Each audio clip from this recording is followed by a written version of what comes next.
और उसमें मतलब सब लोग मतलब कचरा वगैरह उसमें ही फेंकते हैं या आसपास में भी गंदगी करते हैं? उसमें रखते हैं अगर बहुत फेंक देते हैं। फेंक देते हैं ना?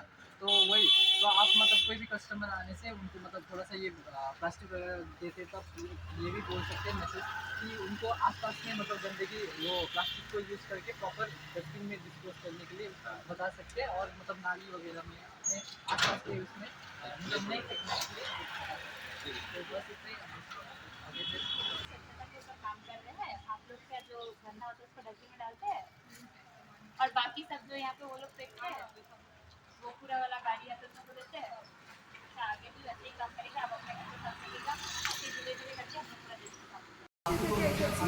নরমালি তো আমরা সারা বছরই অনেক পরিষ্কার পরিচ্ছন্নতার কাজ করে থাকি, কিন্তু এখনকার সময় আমাদের মিনিস্ট্রিতে বলা হয়েছে যে আমরা বাইরে বাইরে ঘুরে মানুষদেরকে অ্যাওয়ারনেস করি এবং সেখানে আমরা গিয়ে তাদের একটা স্বচ্ছ ভারত মুভমেন্ট একটা চালু করি।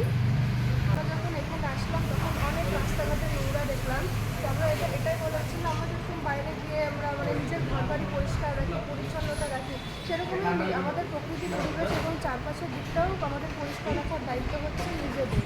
তো আমরা মানে জানো যে যখন আমাদের কর্পোরেশনের মানুষ আছে তখন যাতে আমরা সেই নোংরাটা যাতে ওখানে গিয়ে ডাম্প করি, যাতে আমরা বাইরে না ফেলি সেই দিকটা আমাদেরকে সবসময় নজর রাখা উচিত। প্লাস সামনে একটা নদী আছে, সেই নদীতেও হচ্ছে আমরা গিয়ে নোংরা ফেলি কর্পোরেশনের লোক আসা সত্ত্বেও, তো সেটাও করা অ্যাকচুয়ালি ঠিক নয়। তো এই জন্য আমরা আপনাদের এটাই বলবো যে আপনারা যেরকম নিজের বাড়িঘর চারপাশটা পরিষ্কার রাখেন, ঠিক সেরকমই যাতে আপনারা নিজের ঘরটাকেও পরিষ্কার রাখেন, চারপাশটাকেও যাতে পরিষ্কার রাখেন, আর নোংরা যাতে আপনারা নদীতে না ফেলেন, কারণ সেই নদীর নোংরা